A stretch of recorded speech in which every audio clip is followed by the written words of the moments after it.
Long term memory atau memori jangka panjang. Model tahap ini dikemukakan oleh Atkinson and Seyfried yang berfungsi sebagai penyimpanan pengetahuan informatif dalam jangka waktu tanpa batas. Berbeda dengan definisi dari memori jangka pendek yang hanya bisa disimpan berkisar antara 18 hingga 30 detik saja. Di long term memory ini ada komponen-komponennya. Yang pertama ada episodic memory, yaitu adalah berisi tentang ingatan spesifik masa lampau mengenai tempat, waktu, emosi tertentu. Lalu ada somatic memory. Somatic memory ini berisi tentang pengetahuan umum dan informasi yang faktual. Lalu ada procedural memory. Procedural memory ini hanya berisi tentang cara melakukan sesuatu atau skill yang bisa kita latih. Lalu yang kedua ada encoding in long term memory. Di sini level of processing-nya yang pertama ada the level of processing approach. Berpendapat bahwa jenis-jenis pemrosesan informasi yang mendalam dan bermakna mengarah pada penyimpanan yang lebih permanen daripada jenis-jenis pemrosesan sensorik yang dangkal. Teori ini juga disebut sebagai depth of processing approach. Lalu pada level yang kedua ada secara umum, kemudian orang mencapai tingkat pemrosesan yang lebih dalam ketika mereka mengekstrak lebih banyak makna dan stimulus. Ketika Anda menganalisis makna, Anda mungkin memikirkan asosiasi lain, gambar, dan pengalaman masa lalu yang terkait dengan stimulus. Dari levels of processing ini dibagi menjadi distinctiveness dan elaboration. Lalu ada self-reference. The effects of context. Lalu ada encoding specificity. Mengingat akan lebih baik konteks retrieval mirip dengan konteks pengkodean yang dikemukakan oleh Brown and Craig. Lalu ada the encoding specificity. Kemungkinan besar terjadi dalam tugas memori yang A. menilai ingatan Anda, B. menggunakan insiden kehidupan nyata, dan C. memeriksa peristiwa yang terjadi jauh sebelumnya.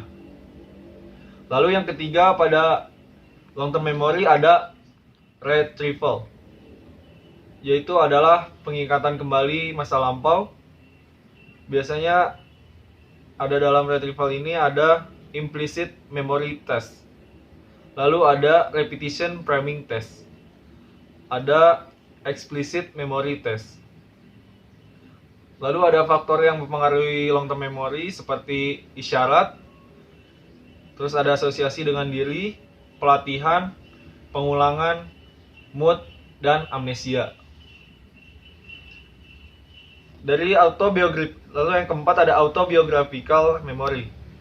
Autobiographical memory adalah memori untuk peristiwa dan masalah yang berkaitan dengan diri Anda. Autobiographical memory biasanya mencakup narasi verbal, itu juga dapat mencakup citra tentang peristiwa, reaksi emosional, dan informasi prosedural. Studi tentang memori autobiografi biasanya tinggi dalam validitas ekologis.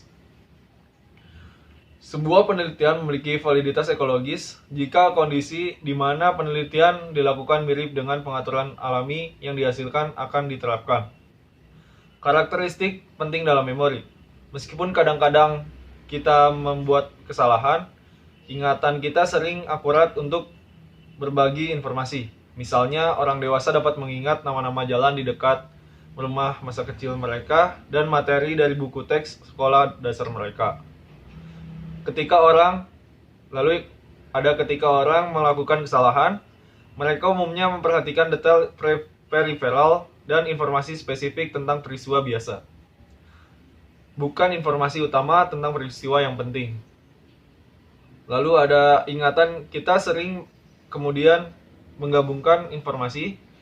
Kita secara aktif membangun memori pada saat retrieval. Lalu ada memori skema. Memori skema ini menekankan bagaimana Anda mengingat peristiwa umum dan biasa. Suatu skema terdiri dari pengetahuan atau harapan umum Anda yang disaring dari pengalaman masa lalu dan suatu peristiwa atau seseorang. Lalu ada flashbulb memory, yaitu mengacu pada ingatan Anda dalam keadaan di mana Anda pertama kali belajar tentang peristiwa yang sangat mengejutkan dan membangkitkan emosi Anda. Lalu ada eyewitness testing memory. Memori schemas dapat mengubah kesaksian dari saksi mata. Kesalahan pada eyewitness testimony dapat dilacak melalui kesalahan pada source monitoring. Orang percaya bahwa mereka benar-benar menyaksikan sesuatu sebenarnya telah disugestikan kepada mereka dalam situasi yang berbeda. Lalu ada false memory. The post-event mission and informative effect. Orang dapat membuat ingatan yang konsisten dengan skema mereka. Orang dapat membuat kesalahan dalam pemantauan sumber. Kesalahan lebih mungkin terjadi ketika ada penundaan yang lama antara peristiwa asli dan waktu kesaksiannya. Kesalahan lebih mungkin terjadi jika informasi yang salah itu masuk akal. Kesalahan lebih mungkin terjadi jika ada tekanan sosial. Kesalahan lebih mungkin terjadi jika saksi mata telah diberikan feedback yang positif. Retroaktif dan proaktif inference. Retroaktif adalah gangguan ingatan yang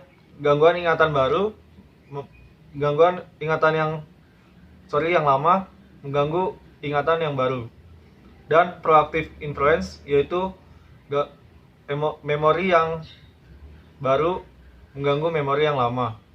Contoh kasusnya adalah seseorang yang mempelajari bahasa Belanda, kemudian ia mempelajari bahasa Jerman.